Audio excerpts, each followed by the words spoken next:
Don Eusebio Sánchez se quedó parado ahí, con los pies hundidos en el lodo negro que quedaba de su patio, mirando cómo las últimas brasas del incendio se apagaban solas bajo la lluvia fina que siempre cae en Zacatal después de medianoche. Las manos le temblaban tanto que tuvo que apretarlas contra los muslos para que no se notara, pero el temblor subía por los brazos hasta el pecho, donde sentía un nudo que no se soltaba ni con gritos. Delante de él, lo que había sido su casa de adobe y teja ahora era solo un montón de vigas chamuscadas y paredes derrumbadas, con el olor a madera quemada mezclado con el hedor dulce y podrido del arroz inundado que los sicarios habían pisoteado antes de irse. En el centro del desastre, envuelta en una lona vieja que alguien del pueblo le había prestado por lástima, estaba doña Rosa, con la cara hinchada como si hubiera tragado veneno puro, los labios morados y los ojos todavía abiertos mirando al cielo sin ver nada. Eusebio se agachó despacio,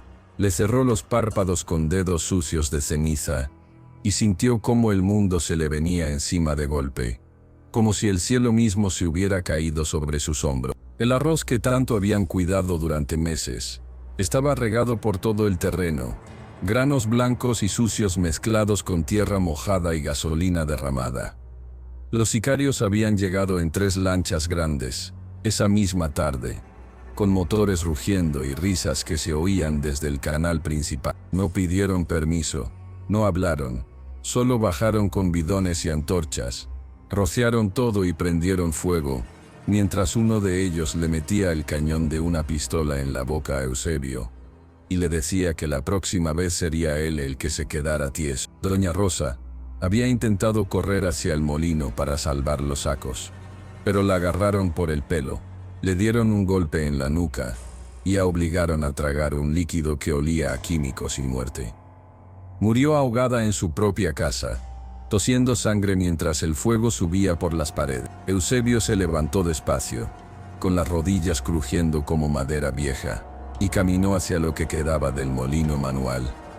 Las piedras de moler estaban rajadas por el calor, pero una de ellas todavía giraba un poco si la empujabas con fuerza. Allí, entre los escombros, encontró un saco medio quemado con granos que él mismo había guardado semanas antes.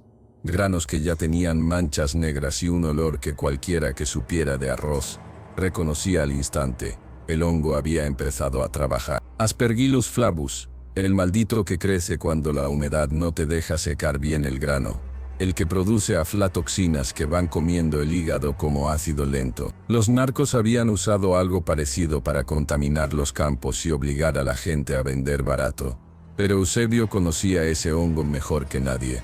Lo había combatido toda su vida. Su abuelo, don Jesús Sánchez, había llegado a Zacatal en los años 20, escapando de la bola de la revolución, con un machete, un costal de semillas y la rabia de haber perdido todo en Morelos. Se asentó en estas tierras bajas, donde el río Grijalba y sus afluentes inundaban todo cada año, y empezó a sembrar arroz porque era lo único que resistía el agua estancada. Construyó el molino con sus propias manos, usando piedras del río y madera de ceiba que cortaba él mismo. Le enseñó a su hijo, el padre de Eusebio, a detectar el hongo por el olor agrio que deja en los sacos guardados, a voltear el grano al sol todos los días, a no dejar que la humedad del trópico ganara la batalla. El arroz es vida, pero si lo descuidas te cobra con sangre, repetía el viejo, y Eusebio lo había oído desde chiquito, sentado en el suelo del molino mientras las piedras giraban con ese ruido rítmico que arrullaba como una canción de cuna. Ahora con 63 años, Eusebio sentía que esa herencia se le había convertido en una maldición pesada. Doña Rosa y él habían criado 3 hijos en esa casa, el mayor estudiando agronomía en Villahermosa, la mediana casada con un maestro en Paraíso, el menor muerto a los 19 en un accidente de lancha cuando iba a vender arroz al mercado flotante de... Solo quedaban ellos 2, trabajando de sol a sol, molinando grano para la gente del pueblo, vendiendo sacos a los compradores que bajaban del norte. Rosa era la que llevaba las cuentas, la que regateaba precios, la que mantenía el ánimo cuando las lluvias no paraban y el campo se convertía en pantano. Sin ella, el silencio era ensordecedor, Los narcos del cártel del Golfo habían empezado a rondar Zacatal hacía 2 años. Primero mandaban muchachos en moto ofreciendo protección a cambio de cuotas semanales. Cuando la gente dijo que no, empezaron las visitas nocturnas, gallinas degolladas en las puertas, herramientas robadas, amenazas escritas con carbón en las paredes. El Chacal, como le decían al jefe de la zona, era un tipo flaco de ojos hundidos que operaba desde un rancho grande en la orilla del río. Quería las tierras bajas para inundarlas controladamente y plantar amapola y mota sin que la marina los molestara. Los canales naturales eran perfectos para mover lanchas cargadas de droga hacia el Golfo. Zacatal era el último pueblo que faltaba por doblegar. Eusebio había visto cómo quemaban el rancho de don Porfirio 2 meses antes. Solo porque no quiso vender. El viejo salió corriendo con su escopeta, pero lo acribillaron antes de que disparara. La viuda se fue a vivir con sus hijos a Villahermosa y la tierra quedó abandonada. Ahora le tocaba a él. Los sicarios no habían venido por casualidad esa tarde. Alguien les había dicho que Eusebio y Rosa no iban a ceder ni un metro. Querían el molino también, porque desde ahí controlaban el flujo de arroz que salía del pueblo, y con eso controlaban a la gente. La rutina del molino empezaba a las 4 de la mañana. Eusebio se levantaba cuando todavía estaba oscuro. Prendía el fogón con leña húmeda que chisporroteaba y olía a humo dulce. Ponía agua a hervir para el café negro que tomaban con tortillas recién hechas. Rosa molía el nixtamal en el metate mientras él empezaba a limpiar los sacos del día anterior. El olor a arroz fresco al molerse era lo mejor del mundo, limpio, terroso, con un toque dulce que se pegaba en la nariz. El polvo blanco salía volando con cada vuelta de las piedras, cubriendo todo de una capa fina que hacía toser si respirabas hondo. El sonido era hipnótico, crujido constante como huesos viejos girando. Después del incendio, Eusebio se quedó solo en el patio, sentado en una piedra chamuscada, mirando el canal donde las lanchas de los narcos habían desaparecido río arriba. El croar de las ranas llenaba el aire, mezclado con el zumbido eterno de los mosquitos. No lloró, no gritó, solo sintió una calma fría que le subió desde los pies hasta la cabeza, como si alguien hubiera apagado el miedo y encendido otra cosa más peligrosa. Y mientras los sicarios se reían en su campamento, planeando el siguiente paso para quedarse con todo el pueblo, nadie imaginaba que el hombre que molía arroz para alimentarlos estaba empezando a preparar algo que les iba a sentar muy mal en el estómago. Doña Rosa siempre había sido la fuerte de los dos. Cuando las sequías pegaban duro en los 70, ella salía a buscar trabajo en las empacadoras de Cárdenas. Regresaba con las manos ampolladas y el dinero justo para comprar semilla. Cuando el menor se ahogó en el río, fue ella la que se levantó primero cada mañana y siguió molinando como si nada, aunque Eusebio la oía llorar de noche detrás de la cortina. Tenía una risa que se oía desde el camino principal, y cuando bailaba en la fiesta de San Juan Bautista, el santo patrono, parecía que el pueblo entero se movía con ella. Ahora esa risa estaba enterrada bajo tierra húmeda, y Eusebio no sabía cómo iba a seguir respirando sin escucharla. Los viejos del pueblo contaban historias de justicieros de antaño. En los tiempos de los hacendados porfirianos, un molinero de Tenosique había envenenado el maíz de un patrón que explotaba a los peones. Nadie lo atrapó porque parecía que el grano se había podrido solo por la humedad. Otra vez, en los 40, un pescador de Paraíso usó barbasco en el agua para acabar con unos talamontes que le quitaron su parcela. La gente murmuraba que la tierra misma se vengaba cuando la jodían demasiado. Eusebio nunca había creído mucho en esas cosas, pero esa noche, sentado entre las ruinas, empezó a pensar que quizás había algo de verdad. Se levantó y entró al molino medio de ruido, con una linterna de pilas que apenas alumbraba. Revisó los cajones donde guardaba herramientas viejas. Encontró un frasco de vidrio con granos negros que había apartado meses atrás para estudiarlos. Los había dejado en un rincón oscuro con trapos húmedos para ver cómo crecía el hongo, porque quería aprender a combatirlo mejor. Ahora esos granos eran oro podrido, Sabía que las aflatoxinas se concentraban más cuando el Aspergillus tenía tiempo, calor y humedad controlada. No mataban de golpe como el veneno de rata, pero una buena dosis en comida caliente iba directo al hígado, lo inflamaba, lo hacía sangrar por dentro hasta que el cuerpo colapsaba. Eusebio tomó un puñado de esos granos y los apretó en la mano. El polvo negro se le pegó a la piel, y por primera vez en horas sintió algo parecido a una sonrisa. No era alegría, era otra cosa. La certeza de que todavía tenía algo que los narcos no le podían quitar. Su conocimiento del arroz, del hongo, de cómo el grano se comportaba al cocinarse. Todo eso que había aprendido a la fuerza ahora podía usarlo de otra forma. La paranoia empezó esa misma noche. Cada ruido en la maleza le hacía saltar. Cada sombra en el canal parecía una lancha acercándose. Sabía que si los sicarios sospechaban algo, volverían y esta vez no dejarían testigos. Pero también sabía que no podía quedarse quieto. Doña Rosa merecía más que lágrimas y un velorio rápido en la iglesia del pueblo. En las siguientes semanas, Eusebio fingió que se rendía. Iba al mercado con lo poco que salvó del incendio. Vendía sacos pequeños diciendo que era lo último, que se iba a ir del pueblo. La gente lo miraba con lástima. Le daban palmadas en la espalda y le decían que era mejor vender y largarse. Él asentía, pero por dentro planeaba cada paso como si estuviera moliendo grano. Lento, preciso, sin desperdiciar nada. Empezó a recolectar granos viejos de los campos abandonados, los que ya tenían el hongo avanzado. Los llevaba al molino de noche, los ponía en cajones cerrados con trapos mojados para acelerar el crecimiento. El olor a moho se hacía más fuerte cada día, pero él lo respiraba como si fuera perfume de venganza. La primera prueba la hizo consigo mismo, una dosis mínima en un plato de arroz que comió solo. Vomitó toda la noche. Sintió el hígado arder como si le hubieran puesto brasas dentro, pero sobrevivió. Sabía cuánto necesitaba para que fuera letal sin levantar sospechas inmediatas. Los narcos seguían operando. Pasaban en lanchas, gritaban amenazas desde el agua, cobraban piso a los que todavía resistían. El Chacal organizaba reuniones en su rancho, donde repartía dinero y prometía trabajo para los que se unieran. La gente tenía miedo, pero también hambre. Y mientras el pueblo se dividía entre los que querían vender y los que querían pelear, Eusebio seguía moliendo en las sombras, preparando sacos que parecían normales pero llevaban dentro una muerte lenta y silenciosa.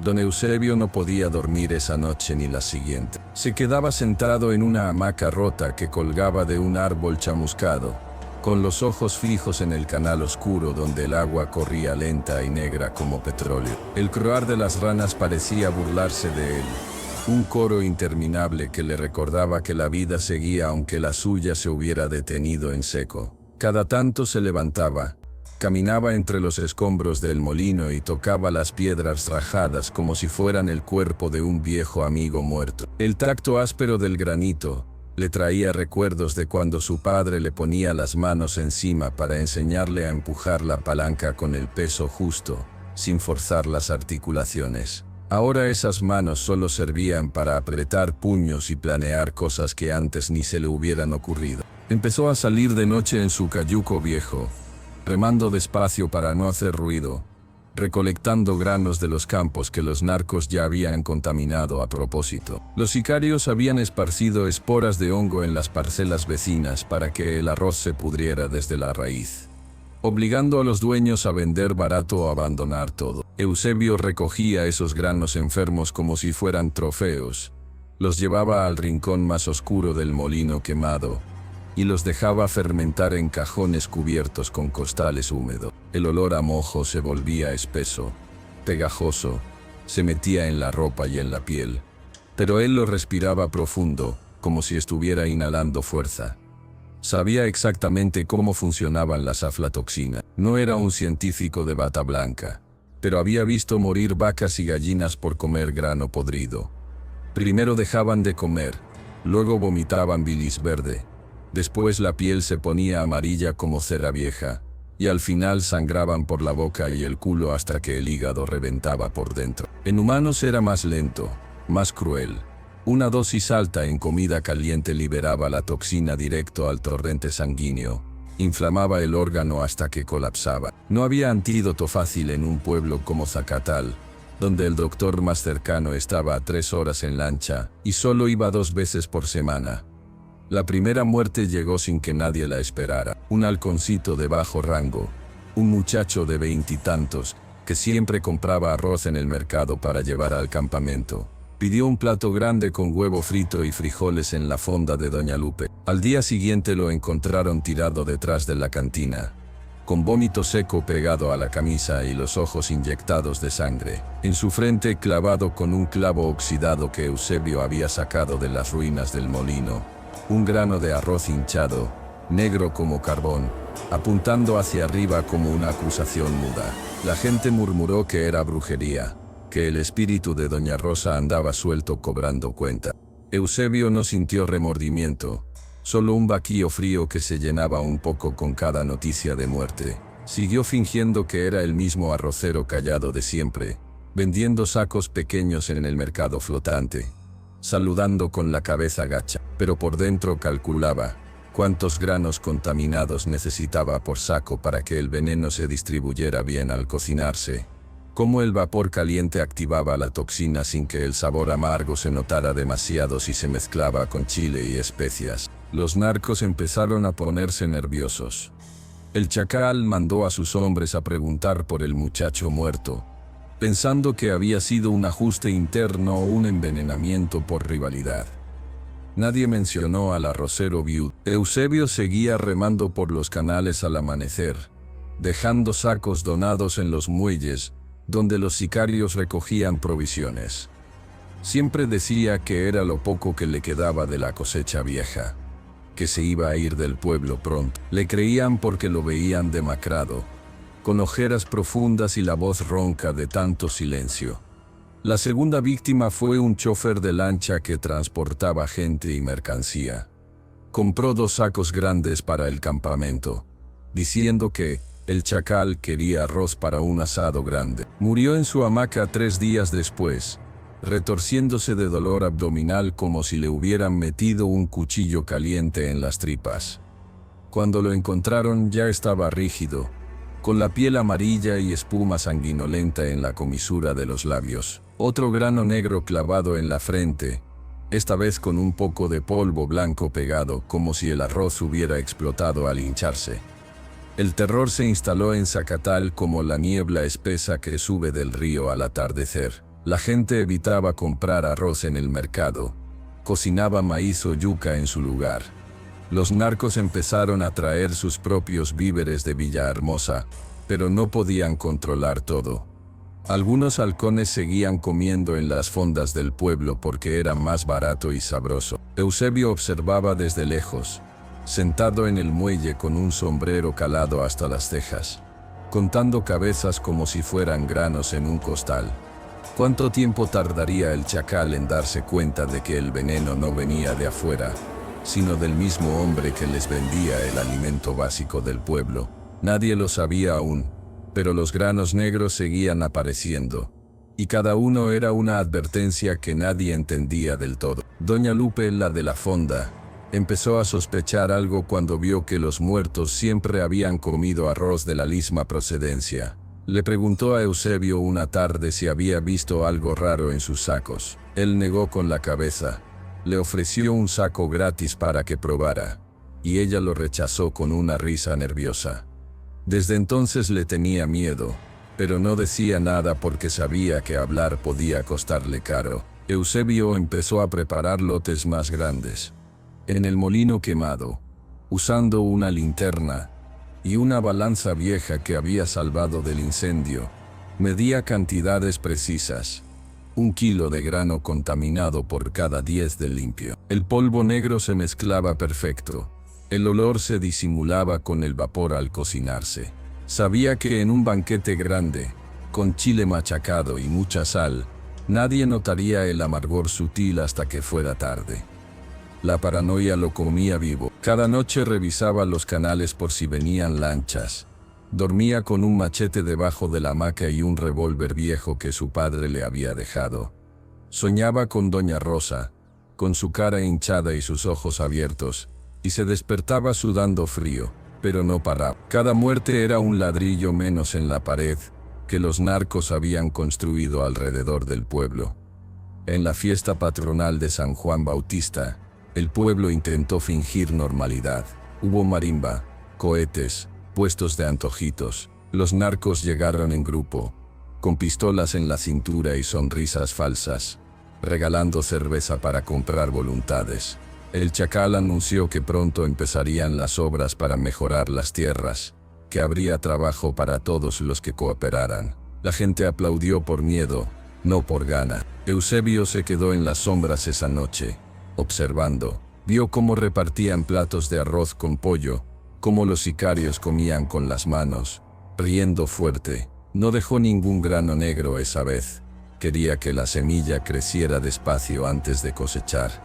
Y mientras el pueblo bailaba bajo las luces de colores, ignorando que la muerte ya estaba servida en sus platos, Eusebio remaba de regreso a su ruina, con las manos manchadas de polvo negro, y la certeza de que el banquete grande que planeaba el Chacal iba a ser su último error. Los meses siguientes fueron un infierno lento para los narcos. Otro halcón cayó, luego 2 más, siempre el mismo patrón: vómitos, ictericia, hemorragias internas, y el grano negro clavado en la frente como firma. La policía estatal llegó una vez, tomó fotos, dijo que era intoxicación alimentaria masiva por grano mal almacenado. Nadie mencionó al arrocero. Eusebio seguía vendiendo sacos pequeños, siempre con la misma historia triste: es lo último que me queda, me voy pronto. La comunidad se dividió. Algunos querían vender y largarse a Tabasco o Campeche.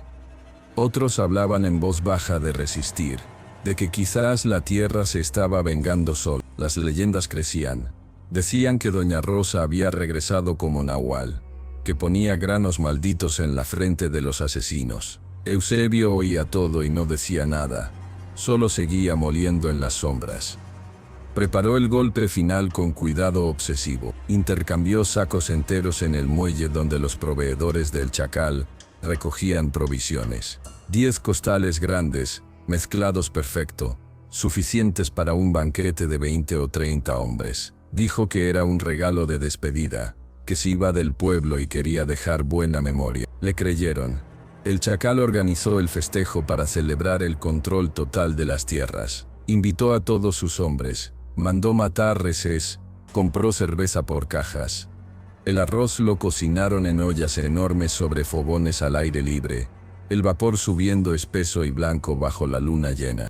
Y cuando el olor a arroz recién cocinado llenó el campamento, cargado de una muerte invisible que nadie podía oler ni ver, el ciclo de venganza fría estaba a punto de cerrarse de la manera más cruel posible. Don Eusebio se movía como fantasma por los canales esas noches previas al banquete. Remaba con golpes cortos y silenciosos, el cayuco deslizándose entre los lirios de agua y las raíces que asomaban como dedos huesudos del fondo lodoso. Llevaba los 10 sacos grandes envueltos en costales viejos para que no se mojaran con la llovizna constante, cada uno pesado con la mezcla perfecta. Arroz limpio por fuera, pero con suficiente grano contaminado adentro para que al cocinarse el vapor liberara las aflatoxinas en cantidades letales. El olor a moho se filtraba un poco, pero él lo cubría con hojas de plátano húmedas que olían a tierra fresca y disfrazaban todo. Nadie lo vio llegar al muelle trasero del rancho del Chacal. Dejó los sacos junto a los otros suministros, murmuró algo sobre un regalo de despedida del arrocero que se va, y desapareció en la oscuridad antes de que los guardias terminaran su ronda. El día del banquete amaneció claro, cosa rara en Zacatal, con el sol pegando fuerte sobre los campos inundados y haciendo que el agua brillara como espejos rotos. El Chacal había mandado matar 3 reses grandes. Las habían asado en pozos de tierra desde la madrugada, y el humo de la carne se mezclaba con el olor a chile tostado y cebolla quemada que salía de las ollas enormes donde cocinaban el arroz. Los sicarios llegaban en grupos, algunos en lanchas rápidas que rugían por el canal principal, Otros caminando desde los ranchos cercanos con cervezas en la mano y pistolas colgando de la cintura. Reían fuerte. Contaban chistes sucios sobre las mujeres del pueblo y se daban palmadas en la espalda como si ya fueran dueños absolutos de todo el territorio. Eusebio no fue invitado oficialmente, pero se acercó lo suficiente para ver desde la orilla opuesta del canal, escondido entre los matorrales altos y los manglares que crecían salvajes. Llevaba el sombrero calado hasta las cejas y una camisa vieja que olía a humo y sudor. Vio cómo descargaban los sacos que él había dejado, cómo los muchachos los abrían sin sospechar nada y vertían el grano blanco en las ollas. El agua hirvió rápido. El vapor subió espeso y blanco, cargando el aire con ese aroma limpio y reconfortante que todo tabasqueño asocia con hogar y abundancia. Nadie notó el leve amargor que empezaba a filtrarse cuando la toxina se activaba con el calor.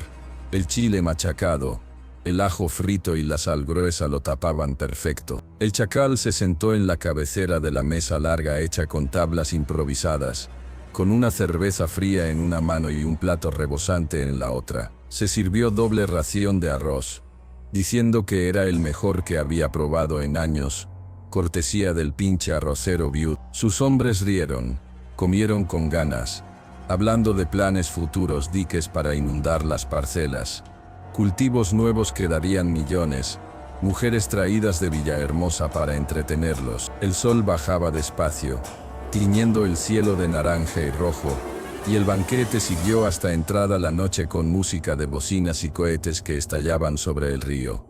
Las primeras señales aparecieron pasadas las 11. Un halcón joven empezó a quejarse de dolor de cabeza, luego de náuseas. Se levantó de la mesa tambaleándose, vomitó junto a un árbol y cayó de rodillas con las manos en el estómago. Otro lo siguió minutos después, sudando frío y con la piel empezando a ponerse amarillenta bajo la luz de las antorchas. El chacal frunció el ceño. Pensó que era el exceso de cerveza o carne pesada, pero cuando el tercero cayó retorciéndose en el lodo, gritando que le ardía por dentro como si tuviera fuego en las tripas, el pánico empezó a correr como reguero de pólvora. Eusebio observaba todo desde su escondite, con el corazón latiéndole fuerte, pero sin moverse un centímetro. Vio cómo los sicarios intentaban ayudar a los caídos, cómo les daban agua que solo empeoraba las cosas, cómo el vómito se volvía sanguinolento y la piel se cubría de manchas rojas. Uno tras otro colapsaban, convulsiones, hemorragias por la nariz y la boca, ojos en blanco. El campamento se convirtió en un infierno de gritos, cuerpos tirados en el barro, y olor a bilis y sangre mezclada con el humo de las fogatas que seguían ardiendo. El chacal fue de los últimos en caer. Se sostuvo de pie más tiempo que los demás, quizás por la costumbre de aguantar o por pura terquedad. Empezó a gritar órdenes, a decir que llamaran al doctor, que trajeran lanchas para llevar a los enfermos a Villahermosa. Pero ya era tarde. Se dobló de dolor, se agarró el hígado como si quisiera arrancárselo con las manos, y cayó de rodillas vomitando sangre oscura. Tardó casi 2 días en morir, agonizando en su hamaca, mientras el hígado se le deshacía por dentro, la toxina comiéndoselo vivo célula por célula. Eusebio esperó hasta que el silencio cayó sobre el campamento, hasta que los pocos que quedaban vivos huyeron en lanchas o se escondieron en la maleza temblando de miedo. Entonces cruzó el canal en su cayuco, remando despacio entre los cuerpos. Uno por uno, con dedos firmes y sin temblor, clavó un grano de arroz hinchado y negro en la frente de cada muerto, usando el mismo clavo oxidado que había sacado de las ruinas de su molino. 15 en total, incluyendo al chacal, cada grano apuntando al cielo como una semilla podrida que nunca germinaría. La policía llegó al día siguiente, alertada por un sobreviviente que logró llegar a Centla en una lancha robada. Encontraron el campamento convertido en matadero, cuerpos rígidos con la piel amarilla, vómito seco por todos lados, y esos granos negros clavados en las frentes como marca personal. Los forenses hablaron de intoxicación masiva por aflatoxinas. Dijeron que el arroz estaba contaminado con Aspergillus flavus en niveles altísimos, pero no entendían cómo había llegado tanto veneno a la vez. La firma del grano negro los confundió.